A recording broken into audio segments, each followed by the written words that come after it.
allí encontramos realidades de familias que viven la nupcialidad, de familias divorciadas, de concubinatos, de familias en segunda unión, de familias monoparentales. Esa es nuestra realidad uruguaya. Nosotros como pastores, nosotros como iglesia, aquí el Beato Juan Pablo nos ofrece criterios de discernimiento desde la fe. Y no se queda solamente en este planteo. En el mismo numeral nos va a decir 7 elementos que él encontraba en aquella época de deterioro, de circunstancias deteriorantes de la familia. Signos de preocupante degradación de los cónyuges entre sí. Graves ambigüedades acerca de la relación de autoridad entre padre e hijos. Dificultades concretas que con frecuencia experimenta la familia en la transmisión de los valores. El número cada vez mayor de divorcios. La plaga del aborto. Yo traje una réplica en escala natural de un bebé de 11 semanas. Esto no es un coágulo, como a veces se le dice a las mamás en el sanatorio. Y hay proyectos que proponen que pueda ser abortado hasta los 3 meses. Este es un ser humano en desarrollo.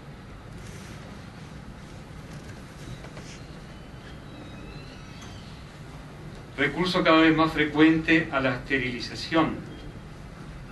Instauración de una verdadera y propia mentalidad anticonceptiva. Y recordemos que estamos a 43 años, 1968, de la Humane Vitae. Contemporáneamente a la Humane Vitae surge la píldora anticonceptiva. Es la época, ¿verdad? La píldora anticonceptiva produjo 3 fenómenos. Separar matrimonio y sexualidad.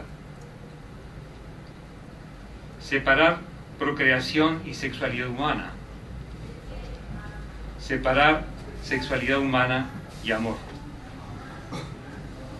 Centrándose en un individualismo hedonístico.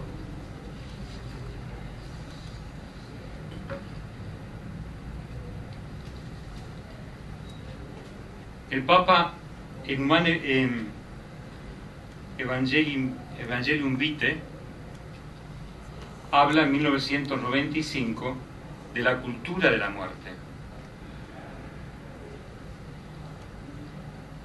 Esta estructura activamente promovida por fuertes corrientes culturales, económicas y políticas, portadoras de una concepción de la sociedad basada en la eficiencia.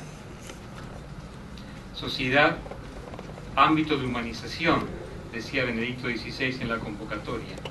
Sociedad basada en la eficiencia, dice el Beato Juan Pablo. Mirando las cosas desde este punto de vista se puede hablar, en cierto sentido, de una guerra de los poderosos contra los débiles. Y tal vez les llame la atención. ¿Quiénes son esos poderosos?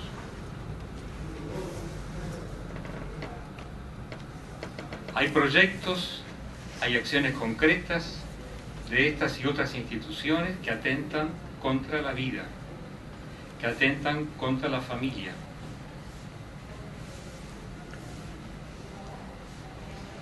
No es para documentarnos en este momento porque me dijeron que 15 minutos. Pero fíjense, repasando un poquito los proyectos de estas instituciones, hay un enfrentamiento clarísimo con la Iglesia Católica, porque es la única, junto con algunos sectores evangélicos, que se oponen.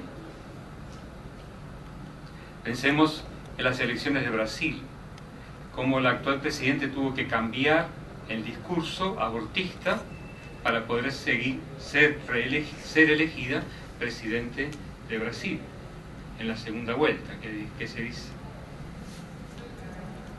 Y precisamente fue a raíz, una de las razones precisamente era esa. Una lucha contra la Iglesia. Me remonto al informe Kissinger, que propone la invasión de sectas a América Latina, que tal vez en aquella época nos parecía algo irrealizable. ¿Para qué? Para lograr la disidencia dentro de la Iglesia Católica. ¿Lo lograron? Lo lograron. Lo están logrando. En Uruguay vive una ex religiosa, Francis Kisling,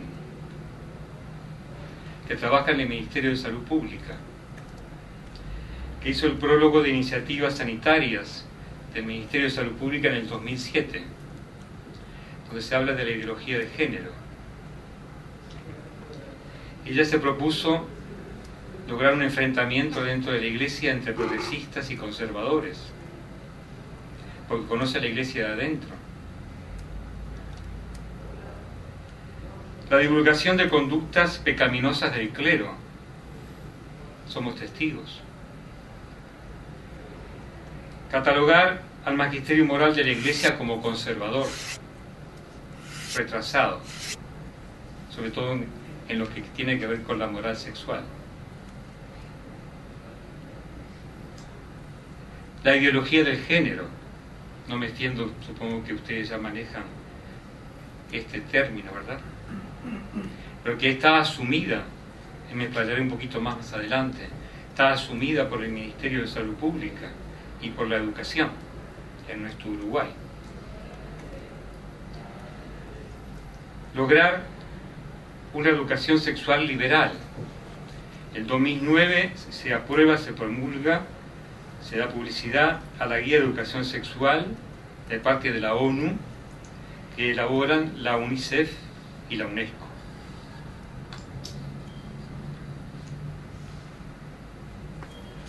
De ahí entonces que lo que está detrás empieza hace muchísimos años con el abuelo en 1889 de Rockefeller ya fallecido, el nieto, donde crea un grupo que después se unirá a mitad del siglo XX a la ONU como Comisión sobre Población Mundial, que es el control mundial de la población. Ese es el contexto, que es importante tenerlo en cuenta porque nos puede parecer a nosotros un país pequeño que todo nos pasa a nosotros. También nos pasa a nosotros.